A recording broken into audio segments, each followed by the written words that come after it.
bug or maybe a single feature. Although on the topic of that whole player skill distribution thing is, why the fuck is that actually necessary? Now, I understand that it's, yes, quite literally the point of showing you where you stand in the skill, and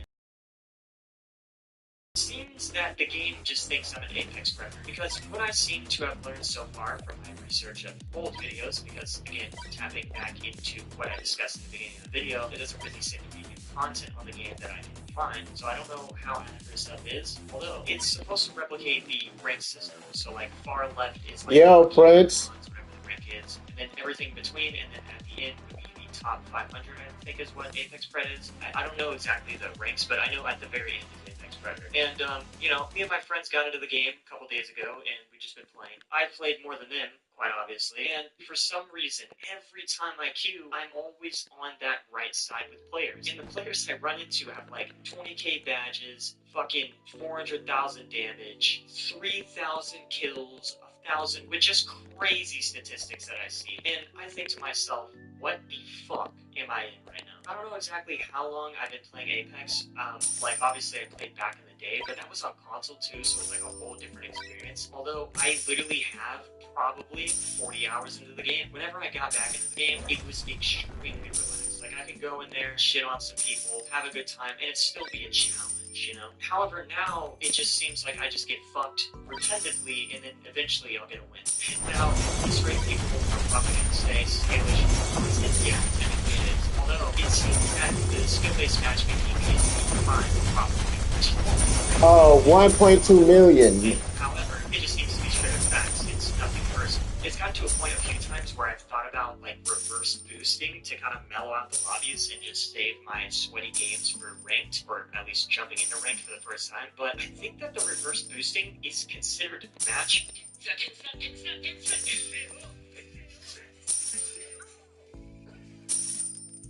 Or at least jumping into rank for the first time, but I think that the reverse boosting is considered match manipulation, I think is what they call it. I don't know, I looked it up, and I think it's actually bannable, and you can get into lobbies with people who also reverse boost. I'm not too sure on the details on that one, so if anybody knows in the comment section below, probably bans being mentioned, and I want to bring it up as well. This game seems to ban people for quite literally almost no fucking reason. Okay, so long ago, whenever I used to play Apex Legends back in 2019, 2020, and 2021, I, sort of developed the account that I called mine. At some point in 2020, my computer was breached by a hacker, and I lost every video game account I'd ever owned.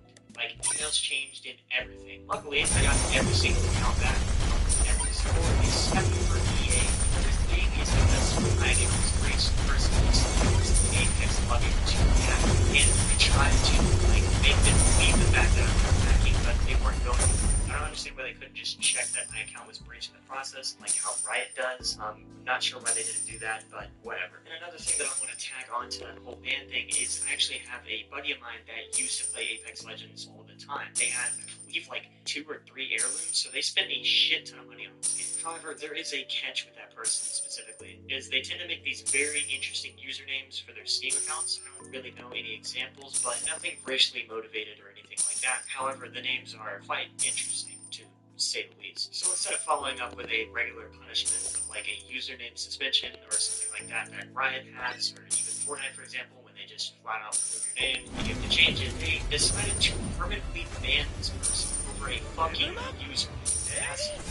Now, they could be one thing, they could be lying, or they truly hate the game now after that, and understandably, if I had 2 or 3 heirlooms, I would hate the game too if I got banned. Which is kind of those 2 examples that are closer to me as far as I know, and I've seen other people get banned for a lot less on, well, social media, that is. And the main reason that I bring this up is because you have to think that this is an account that you're spending a lot of money on. Why would they just give bans out like that? Especially if hackers are a problem, which we'll dive more into that in just a second. It seems rather unfair to give, quote, innocent people more innocent people a very harsh suspension, like permanent suspension. It would make more sense if you were getting some permanent ban here. However, it's just certain ways that you should handle banning a player for them acting a certain way or breaking a certain rule in your terms of service. So games handle it vastly different. That's something as simple as an account being breached and it being hacked on. Riot look into it, detect IP or device changes, and go from there. That's something as simple as a username being inappropriate. Activision or Epic Games would just simply remove the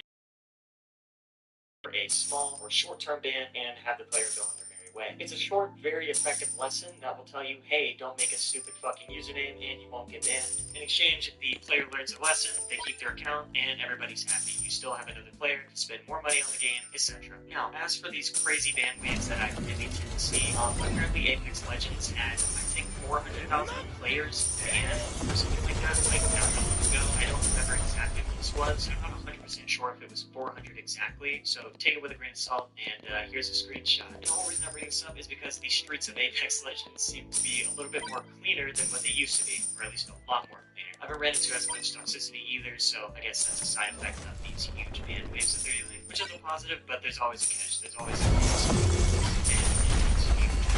anyways, TLDL, I haven't ran into any hackers personally for this thing, so that's a good thing. However, having into more of the things that I have about the game, this might be actually a really stupid thing to know, but the fact that the police is still 500 for what in the fuck is it still 500? That's actually insane to me. That's like $500 for a fucking melee. I could literally go buy a butterfly knife for like 300 or something like that. It'd be a lot more.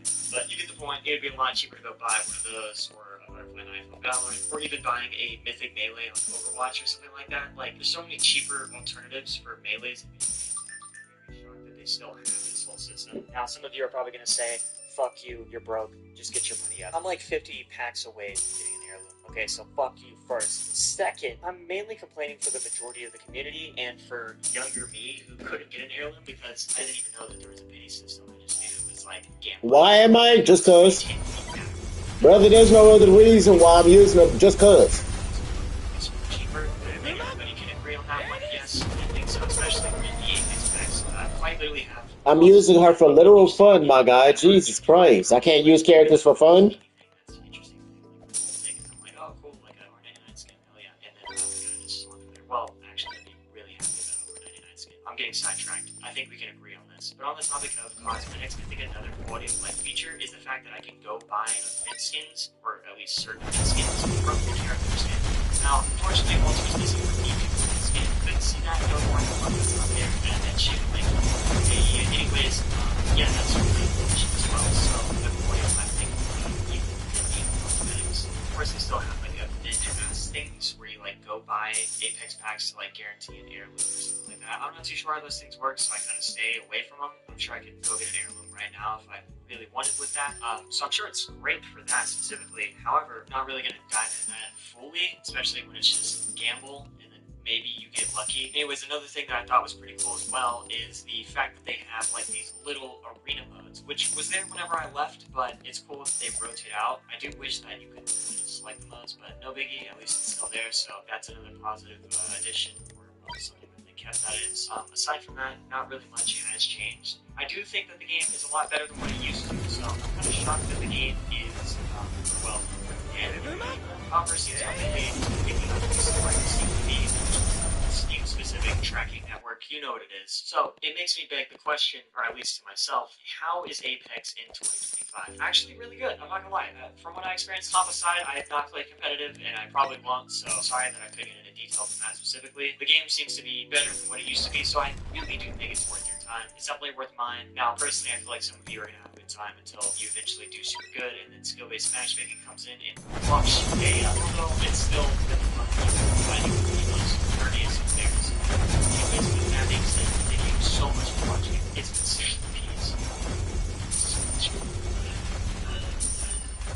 Which is why I kind of hate skill-based matchmaking in games, because I do not want to try to play and then get absolutely curve stomped.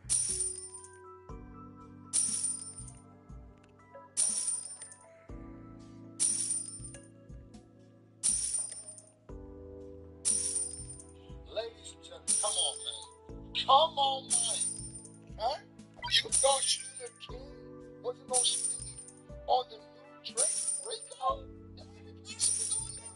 I just get it. What Rico? Down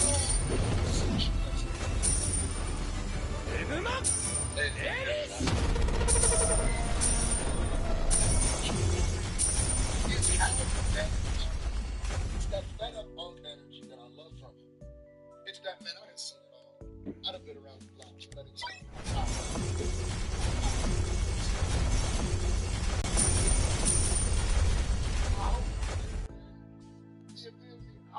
just have the same type of energy. Ladies and gentlemen,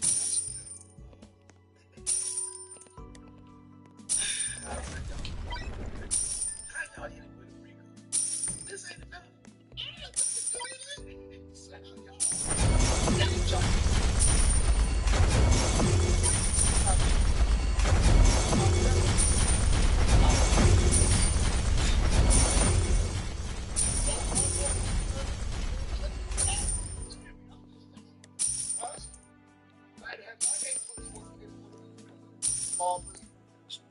I'm just saying, my mama be praying. Now, right now, this ain't enough. Come on, man. Damn. They had this man all, 24, 25? 2 years. That's 24, 25. Y'all been.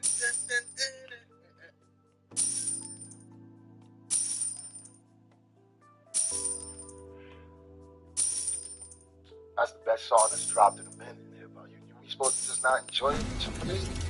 Huh? Well, I just not like this. That's, I was in the club. They played Nokia. Oh, they still play. They play Nokia. They play whatever. All the popular Drake songs, right? More than that, not like us. That's what niggas got on cable. That's what niggas got on There's something.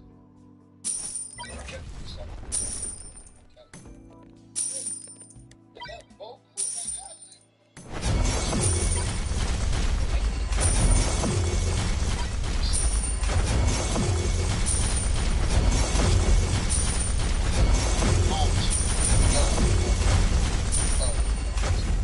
Looked like she don't even know what was going on with her now. Don't even pay attention to battles.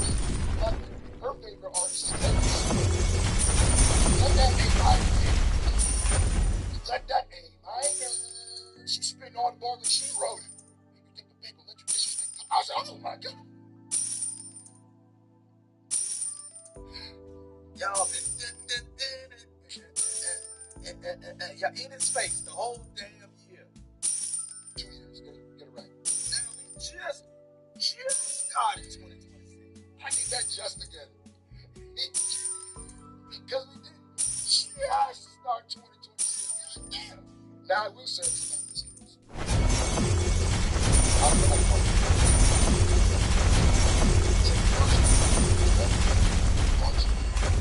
Class action lawsuits is what's going down. I also think this has a lot to do with just gambling in general and how we're in a gray area with it. I think Drake getting super involved in it the way he has before.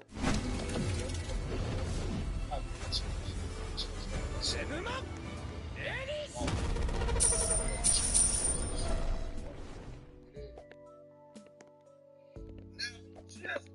Just started 2026. Y'all Rico Ribbon. That might just be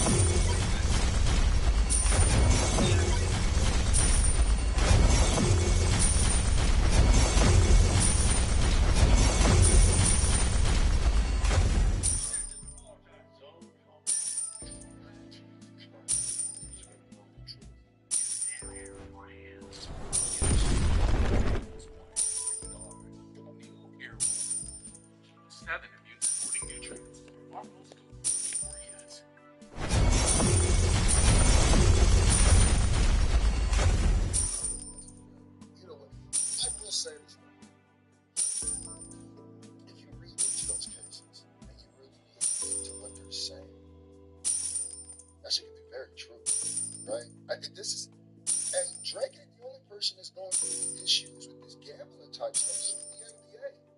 Look at the NBA. And I'm going to tell you right now. Now, some people like that, this is the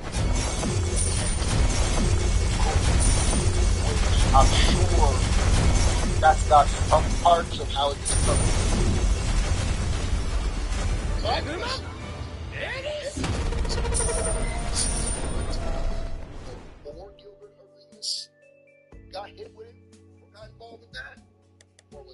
of most of this stuff, a lot of this stuff, not just tricks.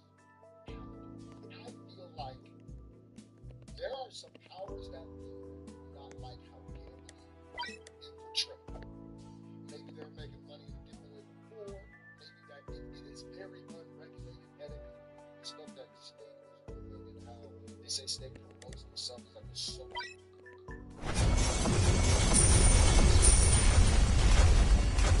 spending his own money when he's not, when he's posting up pictures of things that aren't really winning his own money so they can influence somebody else to do it because they see it when you're not playing the same game they're playing, you're playing with house money. That's everything. You know what I mean? So, those who know independence, if what you're saying is true,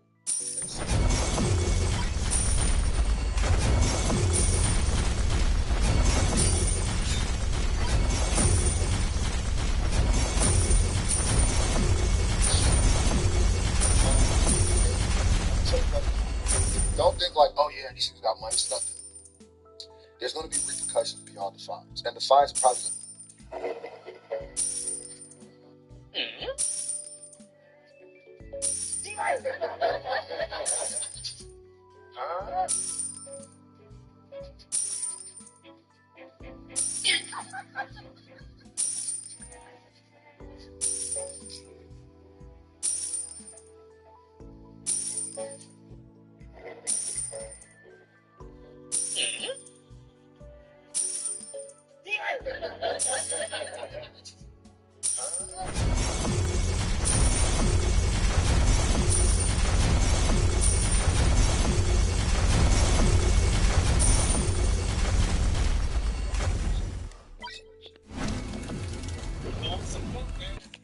Y'all playing this much money. Out, man.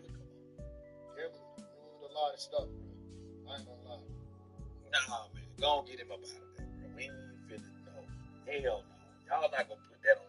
Apex Legends just got hacked again, and here's what you need to know. So just today, Respawn sent out a message about an active security incident in the game, but before we get into all the details, consider following to stay up to date on all things Apex news. Player Juicy Schmooze posted this video where it seems like a user is able to remove his account and his friend's account in the middle of the game. Now this user is then able to make the player drop all of their items from their inventory and move the legend around wherever they want. Wait, I used the nuke. Why didn't it clear out? What the heck just happened? This happened 6 times in one game, and here's how Respawn is responding to the situation. They said, we are aware of an active security incident where a bad actor is able to control the inputs of another player remotely in Apex Legends. Based on our initial investigation, we have not identified evidence that suggests that bad actors can install or as in the case of the first key or integral attack. I was like, what the heck? Because I did use this. Some other users think that it is the players' accounts themselves that are compromised to give them full control, or that these users can smooth the logins to whatever account they want. Hopefully this gets fixed soon, but let me know what you think. Apex Legends just got hacked again, and here's what you need to know. So just today, Respawn sent out a message about an active security incident in the game. Before we get into all the details, consider following to stay up to date on all things Apex news. So players this video where it seems the user is able to the access to the game's friend account in the game. Now this user is then able to Hey, yo, gang, we need to talk, bro. Because I was in the process of about to upload the Wilder collision from Night Rain, but something made me go check this video. And you want to know what the search was? What the fuck is wrong with y'all, bro? Like, what is with these searches? Cause like, first it was Elden Ring, then over time I saw something talking about Diva Scarlet Azuri, and then this shit, bro. Do we need to have like an intervention or something, bro? Because like this is something different, bro. Like this is really something else. Like, dude, we have to talk, bro. Like, we need to do we need to have like a face-to-face conversation about like what's getting tossed in? Get on there, man. That man ain't done nothing to y'all. That's not the people voice. Yeah. The thing is just like these are just like that I feel like maybe the FTC put in place a long time ago. Because like I said, gambling is a great area, especially online casinos.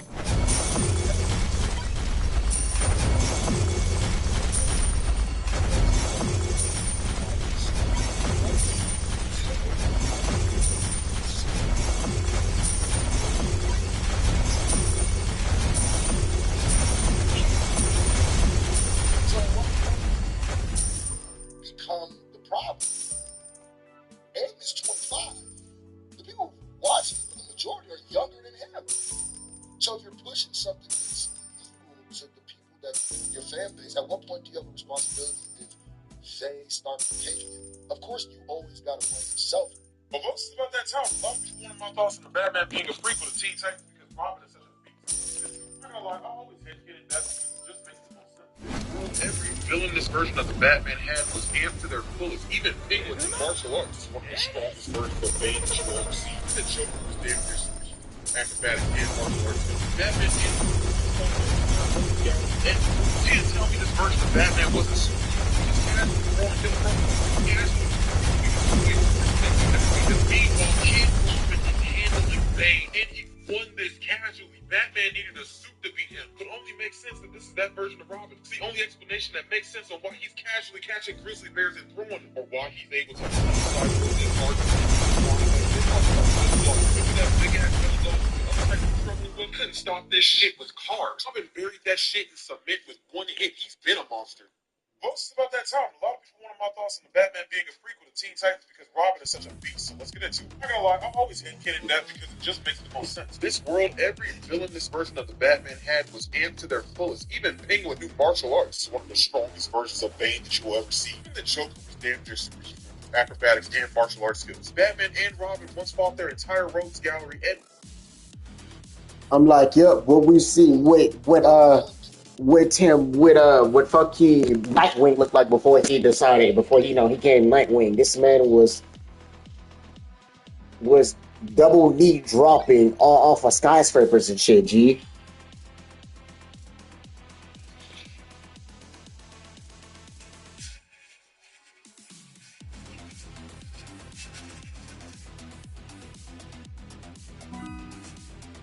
Over her double knee dropping people.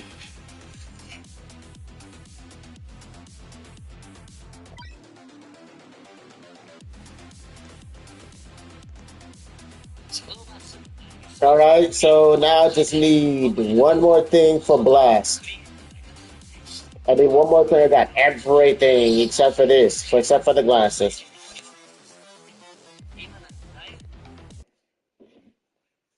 If you are a killer main in Dead by Daylight, as of the recent news with the latest PTB introducing anti-tunnel changes yet again, nerfing a lot of killer perks yet again, while buffing Survivor stuff yet again on all fronts, you are probably feeling about as bleak as I am.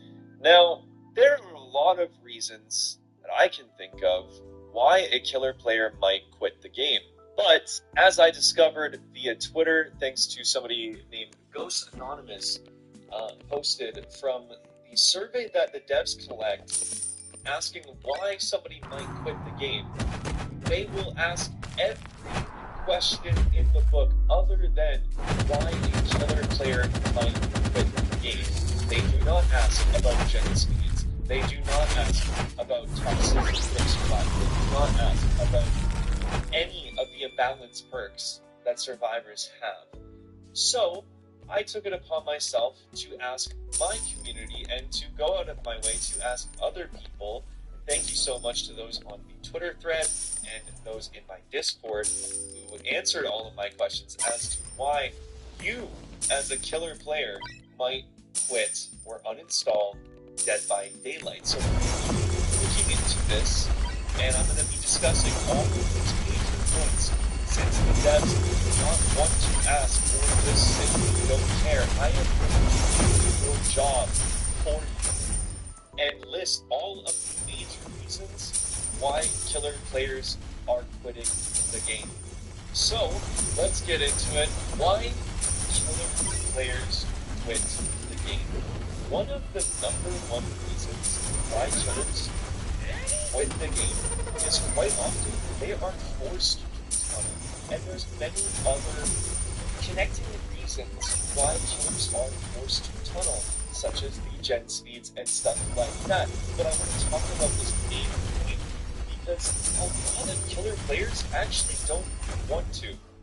But they also don't want to lose. It's not fair to just force somebody to play casually and force this mindset that they should be okay with losing. Like, after all, why do we play video games? We play video games because we want to win. Winning is the goal, right? We don't play video games to lose. Even if you are more casual in your mindset, like, we play to win. It's weird. Like, it's weird to play to lose. It's just like masochistic. I don't know. Like, it's you just like punishment. That's weird. Okay? A lot of killer players don't like that they are forced to tunnel. So if they have more incentive, more reward to not tunnel, then they probably would. They probably would. But that is one of the main reasons that I notice is that killers don't like that they are forced to play aggressively. And there's so many reasons why. We're going to get into that because those are also overarching reasons why killer players quit the game. So, the next one is gen speeds. Yeah, gen speeds are ridiculous, even without gen speed up perks, without more toolboxes, without Deja, Hyperfocus, Resilience, Projectile, even without all of these things that can speed up the gen speed can easily be completed in less than 5 minutes. It is insane. There is no base kit anything to slow down the speed of gens. All of the slowdown has been completely gutted, which is another major point that we're going to talk about. And it's ridiculous. You cannot feasibly not bring slowdown in Dead by Daylight as a killer, which at one point the devs said themselves that they wanted killer players to not have to run slowdown, so that slowdown was optional. Yeah, what happened to that?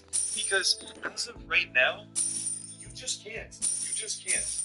It does not make sense to not bring slowdown. And survivors will say, oh, skill issue.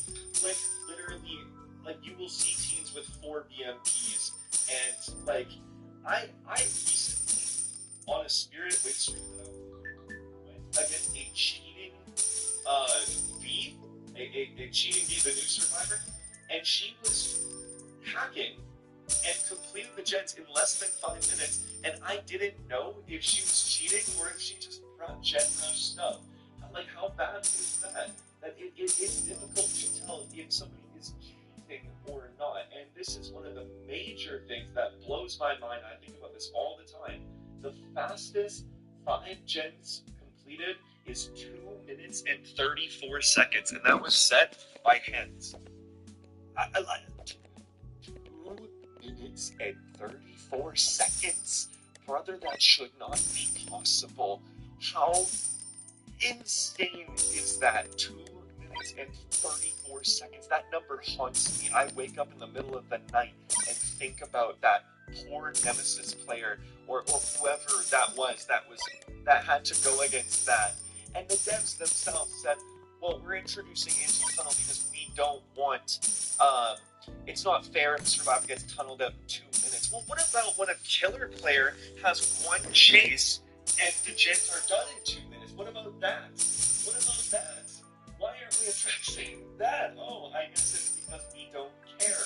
I guess it's because killers don't spend as much money as survivors do. I don't know. Going into the next point, we're going to talk about toxicity, which is a main thing that I've covered on this channel, and this is a huge reason why killer players quit the game. They are constantly quitting the game because killer players are being harassed by entitled crybaby survivors who literally, like, they barely get tunnel. They get, like, a soft tunnel, and they will bully, harass, and say slurs to the killer. They will threaten them. I had a stalker one time. I had a literal stalker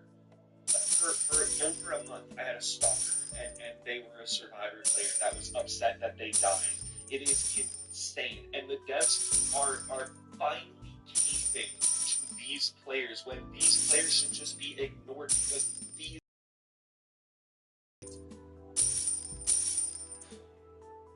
bully squads that load into the game and their sole objective is to make you mad, and Lord knows there's 100 perks in the game that can help Swift bully a killer and actually ignore the gen. I have seen it time and time and time again. Swifts will they will leave the last gen and they will bully the killer, going for flashbangs, head-ons, you name it, pallet saves, blinding the killer every 2 seconds, and only when the killer starts to be a threat do they pop the last gen, and then they are toxic in the EGC, and then they rub it into the killer's face, and they bully them, and it's 4-on-1. And yeah, the killer's a big bad, big bad killer. Yeah, well, what about then? Like, he's literally being harassed and bullied. Like, who's really the aggressor? You know, like, and it's insane. Like, it's literally insane. I can pull up my Steam right now as I am recording this video, and I can read in 2 seconds an angry comment, negative rep, P100, so insecure, had to tunnel at 5. That was just crazy. You must have sacrificed your entire family to play like this. Fuck you, blank. That's true. Hey there. Hi, I'm Rodisha, HEB dietitian. When I shop at HEB, I buy organic. With over... That took me 2 seconds to pull up my Steam comments. That took me 2 seconds. I just want to point that out. So yeah, that is a major reason why killer players uninstall the game.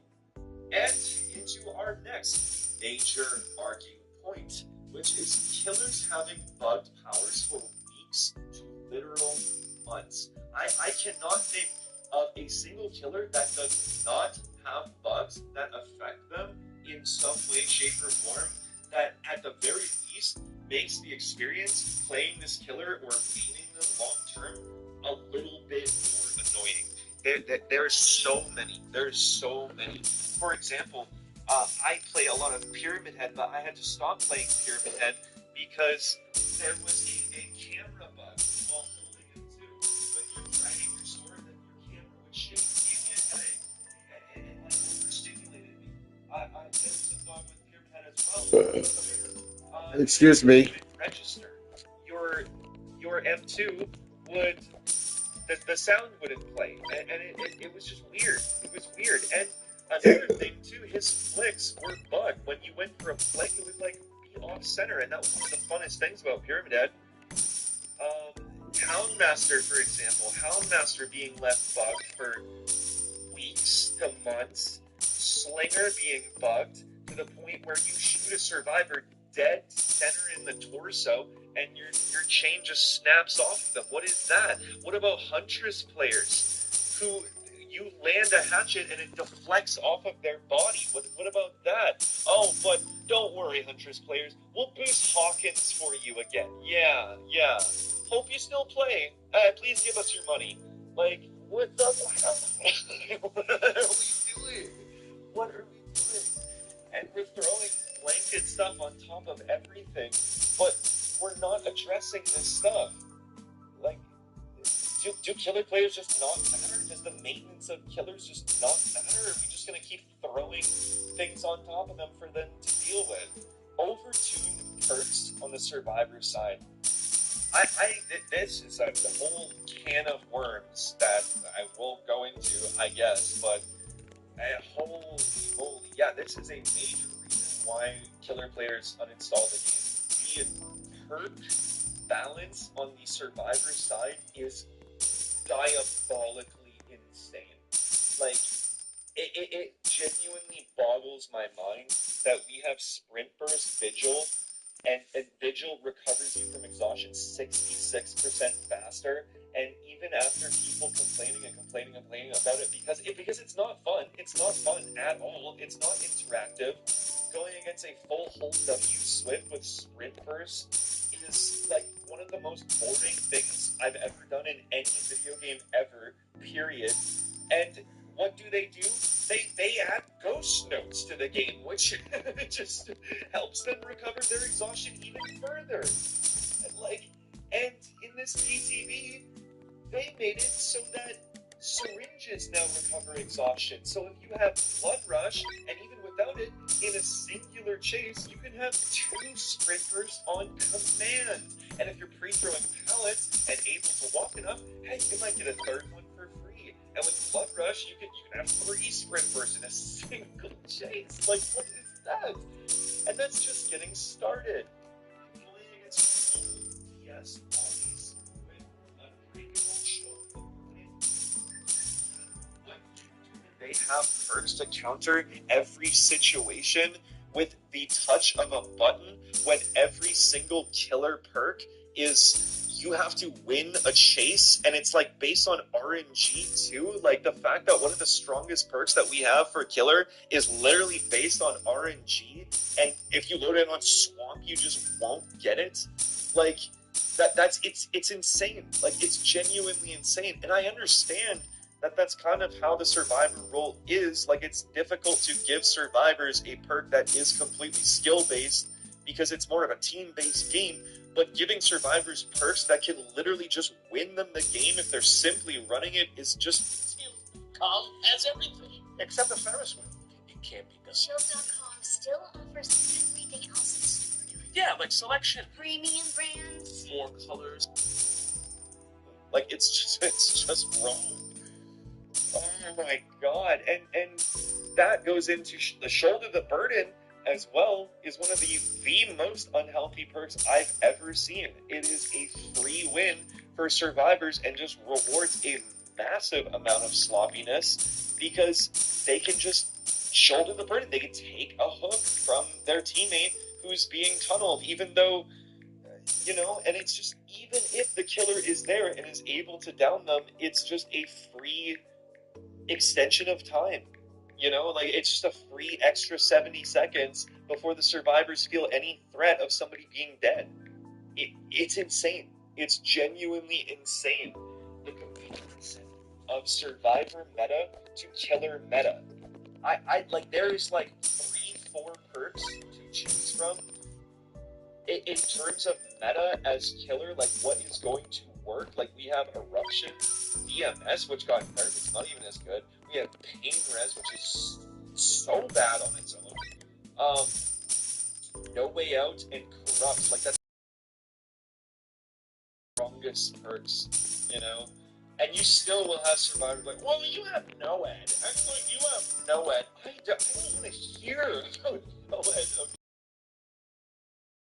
NOED literally will give you 1 down at most, and sometimes it doesn't even do that because it gets cleansed right away. It's very easy to find. NOED is completely counterable. It drives me insane. But yeah, this is a major reason why a lot of killers will quit the game, is because the meta for Survivor is way too easy, and it's very, very, very strong compared to the options / value of what we have for the killer side. It's limited, and it gets strangled by killers like the Blights and like the Nurse and the higher tier killers. We can't have good slowdown because these killers will abuse it, and it's suffocating. It's suffocating to think about, which goes into the next point, that a lot of killers will uninstall because of the amount of just unwinnable games. You can literally be at 3 gens and you are going against a just that type of team, and you already know that you can't win. You can't win.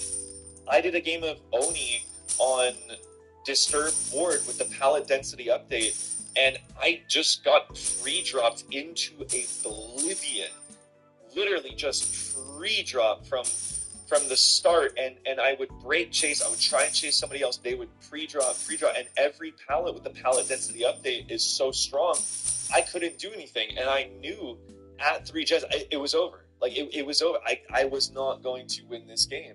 The lack of willingness to reduce this rather than reducing tunneling, it just feels wrong. It just feels wrong. We should be focused on reducing the amount of loot lose-lose scenarios on both sides, rather than just trying to completely shut down a simple strategy that the killer is using in order to kill. Like, what is their role after all? The killer's role is to kill. Going into the next major point is imbalanced maps being boosted, and just imbalanced maps in general.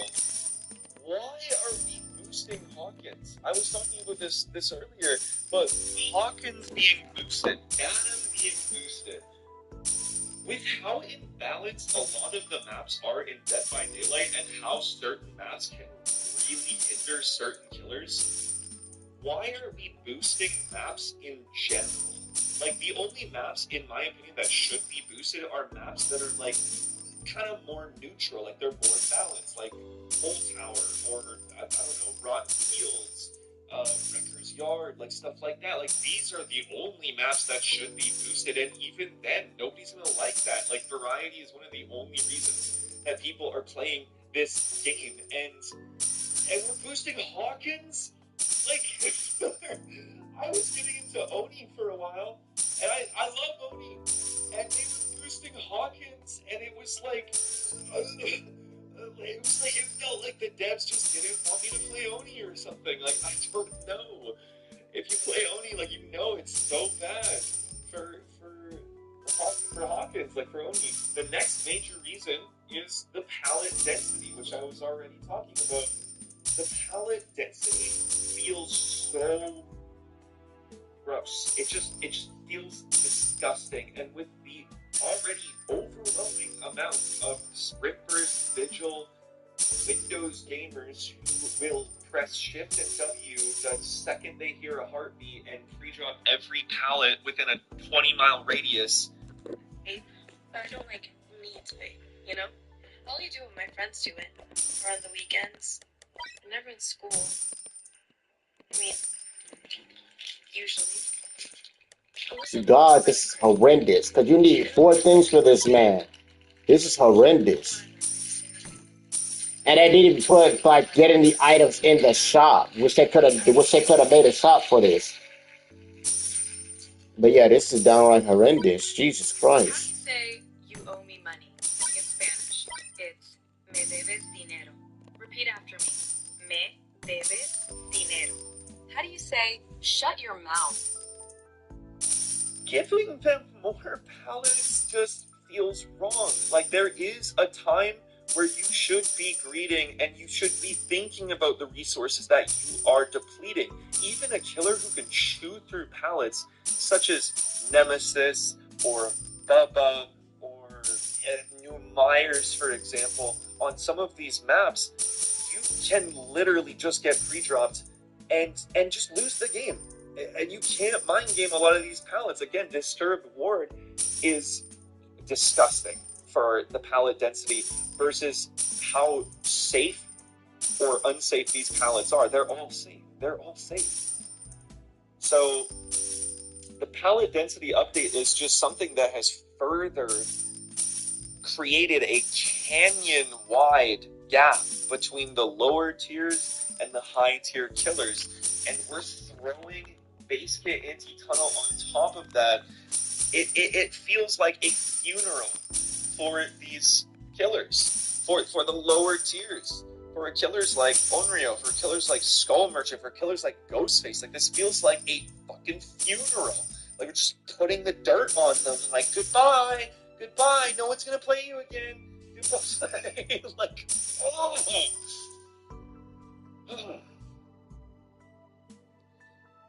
And that goes into my final point, which is the overwhelming amount of power creep. The overwhelming amount of power creep that we have been seeing, which has been leaving a lot of killers in the dust. The B tier, like, collection of killers has gotten so much bigger, and we've been seeing so many killers just kind of become obsolete, you know? Like Dracula has all these elements of spirit, these elements of Pyramid Head and stuff like that. Like, why would you play the Pyramid Head? Why would you play the Spirit, right? Or the amount of power creep in Dead by Daylight that has been leaving killers absolutely left in the dust off of everything that we've been seeing update after update is another.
Just have them have no slowdown and just throw them to the wolves. I don't know. But considering the fact that the devs aren't even willing to ask players why they are quitting the game, I felt the need to make this video because it is exhausting. The lack of willingness to even communicate with players at this point. I hope you guys enjoyed the video. I'm sorry to come out of my YouTube absence with something like this. I have been trying to get back into education But its position clear in its phase of play, initiating a counterattack, shifting the player battle. The Demon Commander largely struggled with Tyranny's forces and letting the high shot. Meanwhile, Fury's allies all had a display of power. Realizing she had possessed such a technique,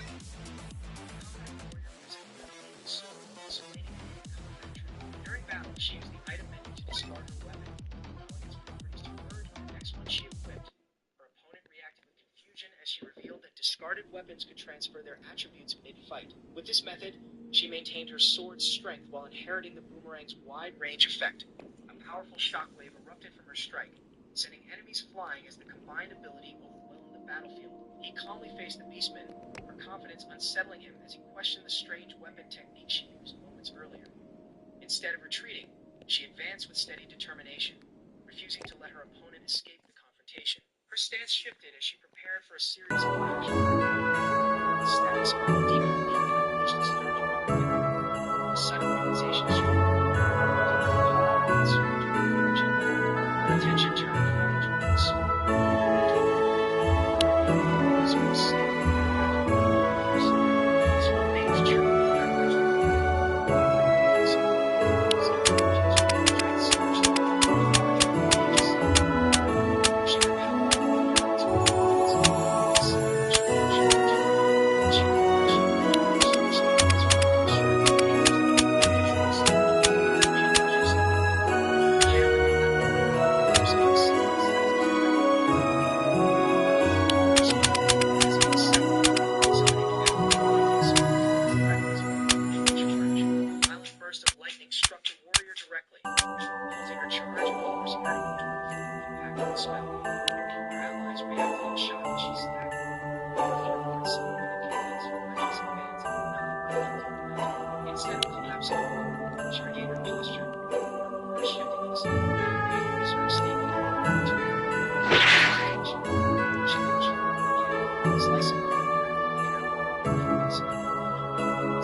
Shots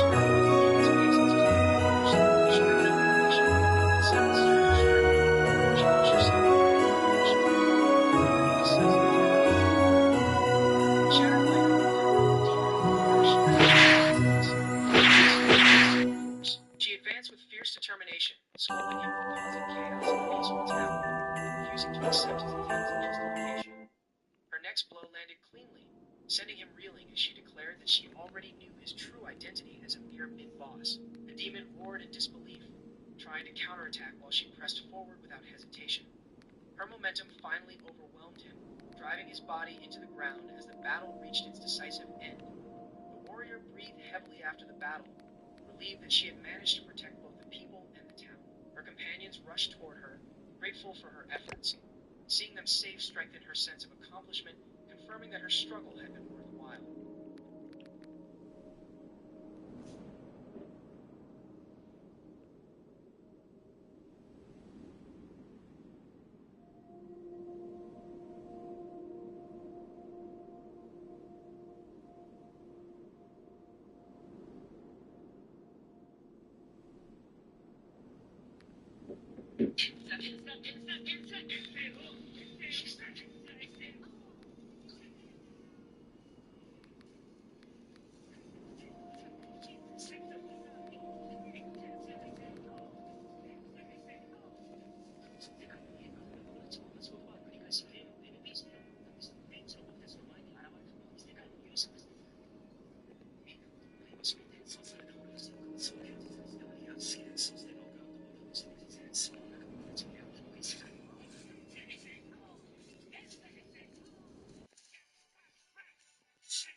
Kicks off in the year 594 of the Holy Calendar. If you are unsure on who is going to win, always bet on This is Lewis Carroll, a teen-year kid just realizing how many people were trying to snag a spot at the academy. A moment later, a familiar voice calls his name, making the boy turn around to look through the crowd. It was his parents, who come running up, complaining that he was way too fast and left them in the dust. Right away, his worried mother asks if he brought his ID and the dye for his hair. She's scared because she heard that some applicants get hunted down just because of their hair and eye color.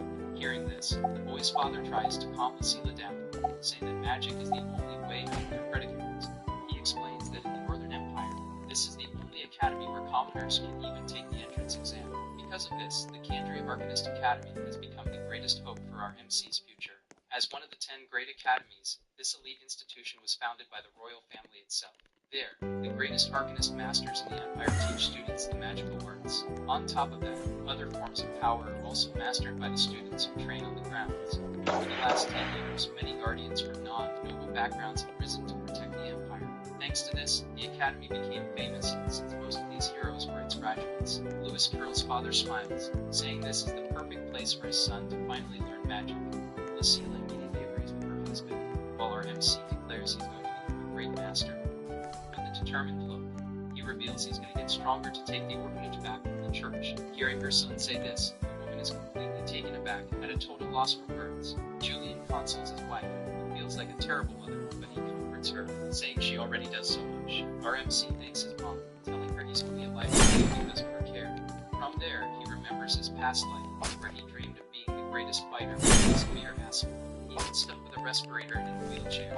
He never lost his passion for martial arts. That passion bore fruit, and he became a scholar who helped provide martial arts with his thesis. But some sleazy scholar stole his work. Get this, accused him of being the real thief. Basically, the guy used his illness against him, claiming a sick person didn't deserve any glory. In the end, even his own parents abandoned him and left him to pass on, taking away his respirator.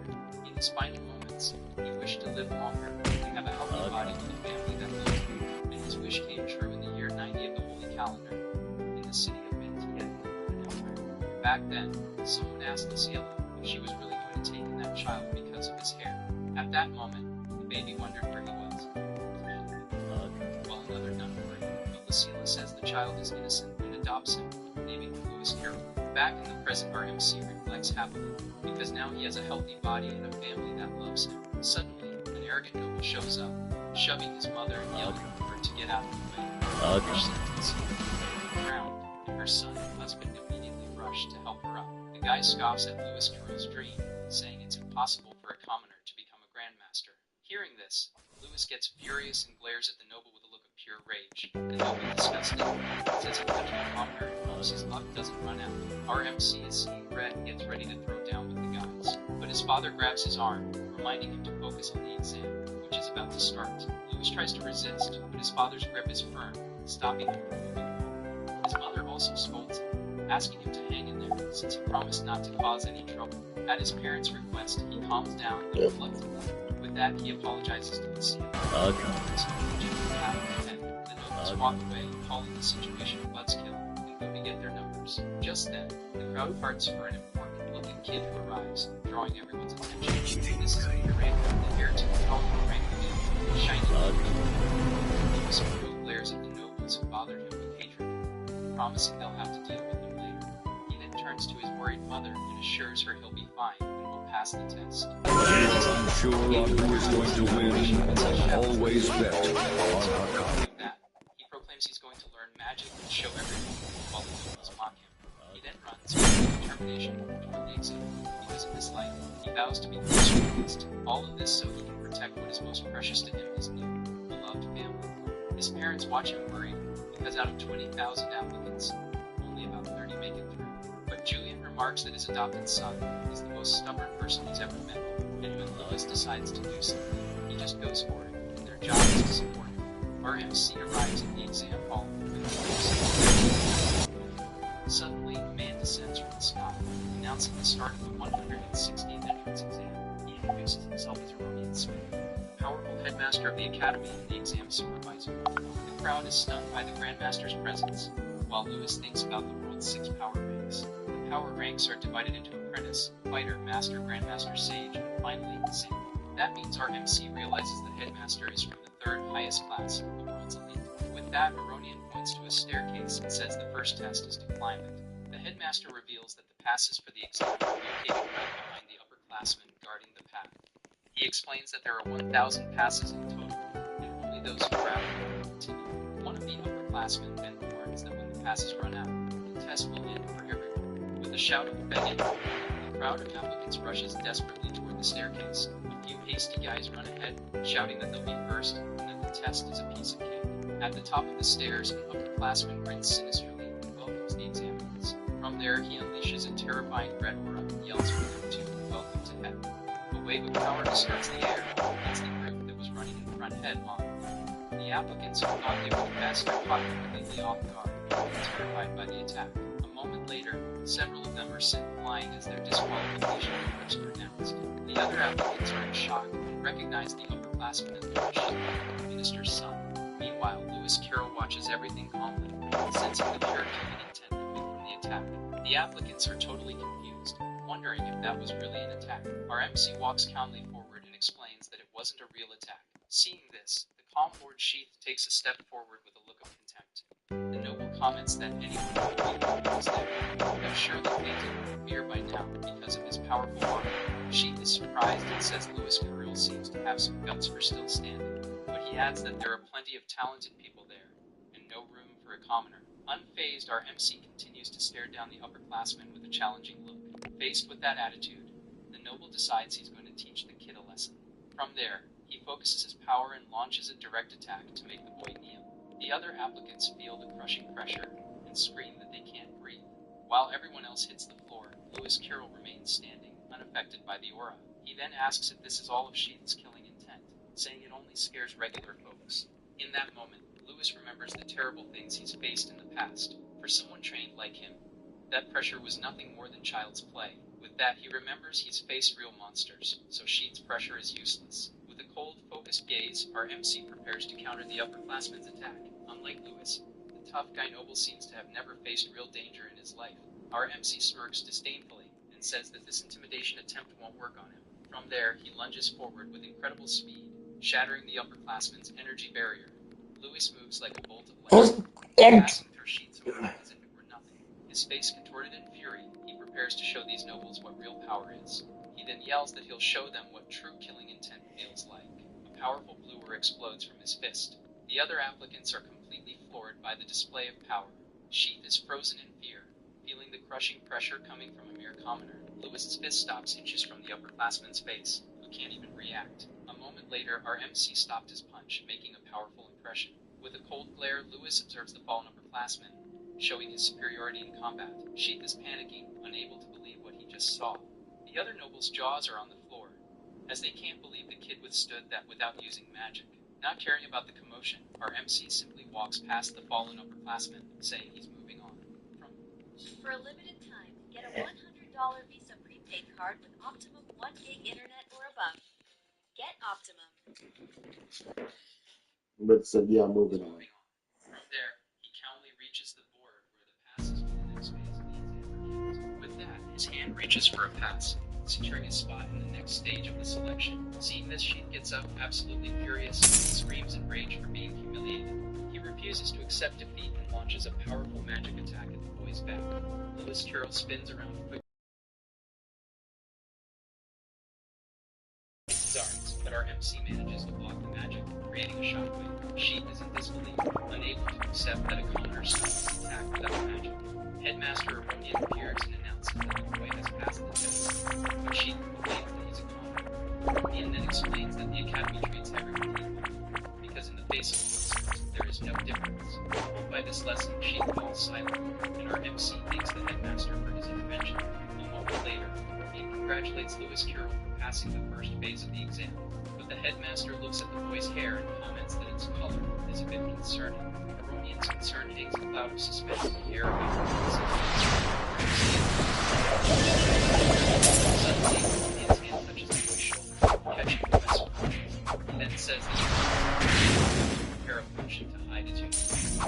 Lewis Carroll is suspicious of the plan, but decides to focus on passing the second test. With that, he moves on to the next phase of the exam, leaving the noble's body. Meanwhile, one of the upperclassmen watches him with a look full of rage. The guy is furious that Aronian held the commoner and vows to never forget that day. A moment later, everyone gathers in the second arena, where the next exam is about to begin. Of the 20,000 applicants, only 1,200 remain, and almost all of them are elite nobles. Just then, the group of nobles that provoked him earlier approaches to stir up more trouble. Their leader threatens him, saying that not giving a single share. The other guy said that he was the headmaster. In response, Lewis Carroll just smirks at all the guys.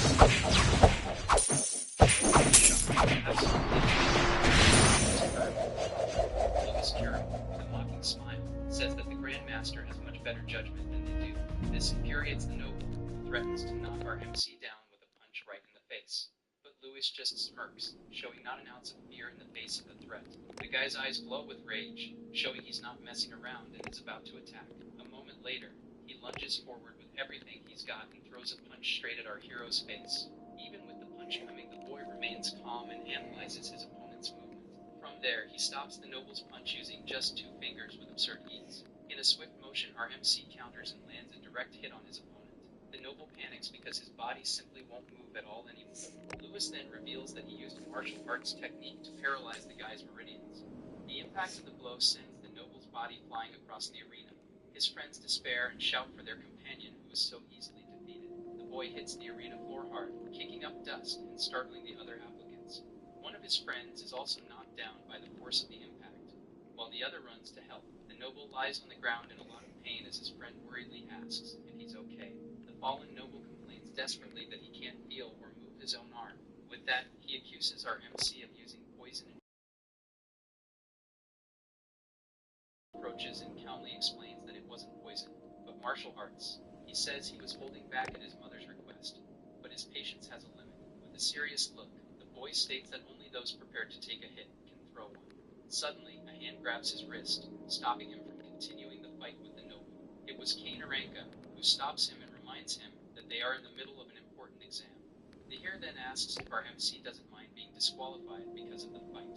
Lewis stares at Kane in silence, but his eyes still burn with rage over the situation. The other nobles yell for Kane not to get involved and threaten to finish Lewis right there. But Kane glares at them and tells them to back off, as they know very well who they're talking to. Faced with the here's threat, the nobles are furious but decide to drop the fight. And so, the group's leader turns and leaves with his friends, muttering in anger. He thinks hatefully that it doesn't matter if they're commoners or nobles, they're all trash. Lewis watches the guys walk away and concludes that all nobles are the same, using their power to oppress others. With the fight over, Kane approaches and praises our MC's strength and courage. From there, the hero extends his hand and invites Lewis Curl to form a team with him. A moment later, a few girls show up and offer to join the nobles' team. In no time, a crowd of nobles surrounds Kane, wanting a spot on his team. Other applicants comment that teaming up with the heir of the Aranka family is guaranteed points. Our MC just turns his head and leaving as the guys walk. Suddenly, magic circle like a large combat arena. Floating in the air, Headmaster Aronian congratulates everyone for passing the test. A moment later, he announces that the next stage will finally be a test of power. At that, glowing marks appear on each applicant's chest, leaving everyone very confused. Kane is surprised to see that his mark is converted, just like several others. The hero of the Aranka family is completely shocked, not understanding what's happening. Suddenly, Kane's body and the others become heavy. All these hills and honors with me. I can stay for free. All of the story now, please. What about the canopy in Paris? Causing them to fall to the ground. A huge earth magic circle activates and makes them appear.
top one advance.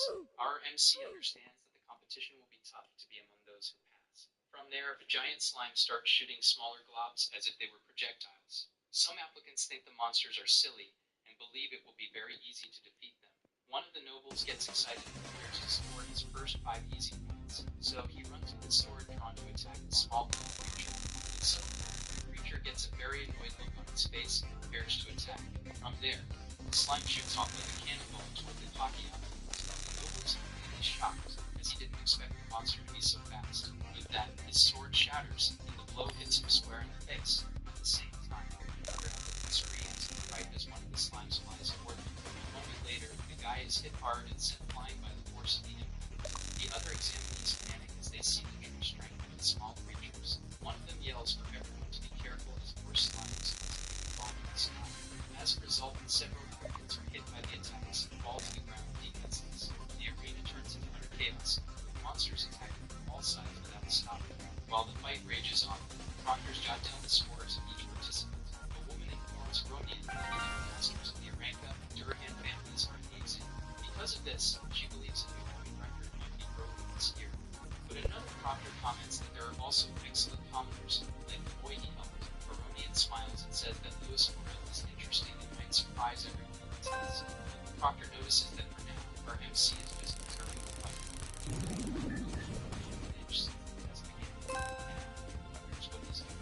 The slimes are just too fast. With that, they mock him, saying a commoner will be eliminated when the competition soon. Suddenly, the giant slime charges at high speed toward our hero. The creature approaches rapidly, ready to hit him head on with its attack. But our MC remains calm and faces the monster with a pure order. In a swift move, he dodges the attack, which hits another one. The guys who underestimated him are left with their jaws dropped, unable to believe the damage they dodged. A moment later, another creature charges toward him to try and knock him down. The boy dodges again. The monster gets yet another one of the nobles who is nearby. With a focused gaze, our MC prepares to show his true skin. From there, several slimes surround him and attack from all sides at once. The noble who mocked him smirks, certain that this time he will be able to escape. Faced with the danger, our MC simply closes his eyes and concentrates completely. In that moment, our MC remembers his training. His friends complained that throwing rocks at him was dangerous and that someone would get hurt. But Louis carefully calms him down, saying it's fine because he wanted to test a new ability. With that, the guys get ready and know that the attacks are heading his way. A moment later, they throw several rocks at the same time to test their friend's reflexes. Louis remembers that in his past life he created a hypothesis about the human body. From there, he trained to accelerate the transmission of information from the brain. This way, he could calculate trajectories and react instantly to any attack. With his eyes closed, he gathers all the data from rapidly approaching attacks. Next, his mind calculates all possible evasion routes and action to sit. And then, he becomes perfection, dodging all the rocks without getting hit. His friend's jaws drop, completely shocked by the boy's skill. Our MC wipes the sweat from his brow, happy that his technique worked perfectly. The guys run up to him and ask what he did there, and if it was a new technique. He then explains that the skill's name is Void Combat Calculation, and he confused. He smirks and explains that the outcome of the battle is the same when he begins. From there, he claims that his technique can predict the outcome of any combat. Back in the present, his eyes glow intensely as he activates his power to the max. His mind begins to process the information and calculates the exact trajectory of each monster. The calculations are done at an absurd speed, predicting everything with the slimes in the arena. With that, the 4 monsters surround him and attack from all sides. MC realizes that the slimes are fast but only attempt a straight line. Therefore, he just needs to calculate the ricochet angle and predict all of their trajectories. With the plan set, he begins to move with agility around the arena. This way, the boy dodges the attacks with ease, without getting hit by any of them. Before dodges, he secures the weapons and prepares to hit in space of his weapon. It's a pistol infused with very bright blue energy. With the weapon in hand, our MC declares that now it's his turn to attack the monsters. He then uses his martial arts technique and launches a powerful sword slash at the slimes. Kane Aranka, who is watching from a distance, is completely shocked by the scene he just witnessed. The proctors are stunned and ask if he actually read the slimes' movements. The other confirms and says that the boy's perception rivals that of a true fighter. Seeing this, Kane realizes he is a special fighter and decides he needs to team up with him. Suddenly, our MC feels something strange approaching and turns his head to the side. It was another slime coming his way, and he prepares to score a few more points. With that, he uses his technique and readies a sword thrust to earn 5 but at the last...